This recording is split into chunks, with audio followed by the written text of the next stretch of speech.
Today we'll be reviewing the SureFire Warden muzzle blast shield. It's a device that mounts to the SureFire SOCOM line of suppressor mounts, including their muzzle brakes, flash suppressors, and the WarComp hybrid device.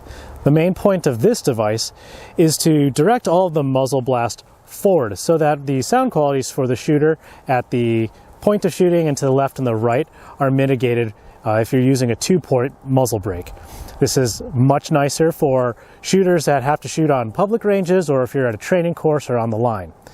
For competition shooters where you're up and about solo going through a course of fire, this doesn't make too much of a difference.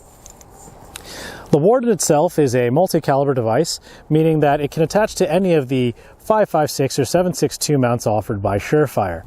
It attaches very quickly with a ratchet-style ring system, and it can attach in seconds and detach in seconds. We're going to mount the Warden on two rifles, an AR-15 and the FN SCAR-17. Besides sound, we'll also look at recoil behavior and muzzle flash. Mounting the Warden to the SOCOM mounts is simple. Index the slot inside the Warden with the mount, turn the locking collar, and you're done with one hand. You can also mount the Warden to legacy FA212 suppressor hosts such as the MB556K. The lack of an indexing pin in the Warden means that both the collar and the blast shield rotate freely. Trying to lock the collar with one hand will rotate both parts. By holding the blast shield in place, you can lock the collar and use it without issue. In these next shots, we'll compare muzzle flash. You can see with the brake is throwing gas to the sides, which includes unburnt powder that you don't see in bright daylight. With the Warden mounted, you can see a pronounced muzzle flash even in bright daylight. All of the gases are thrown forward instead of to the sides, protecting any bystanders or other shooters from unwanted blast.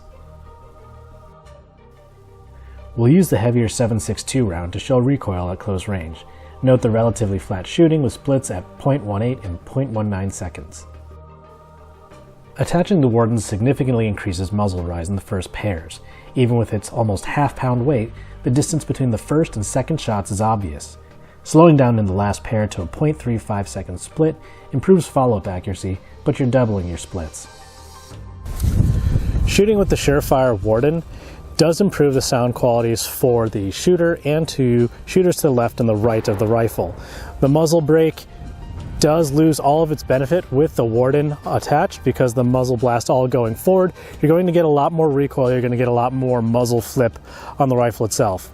With the 5.56 rifles like the AR-15, this isn't really a big deal.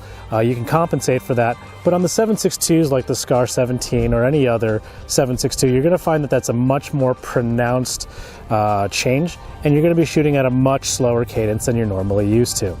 The Warden is a specialized device. It may find its place in a firing line, while hunting, or at an indoor range. The compromise you make is more flash and recoil. The quick detach ensures you're not locked into one or the other, but for the price and weight, it appeals to a specific audience.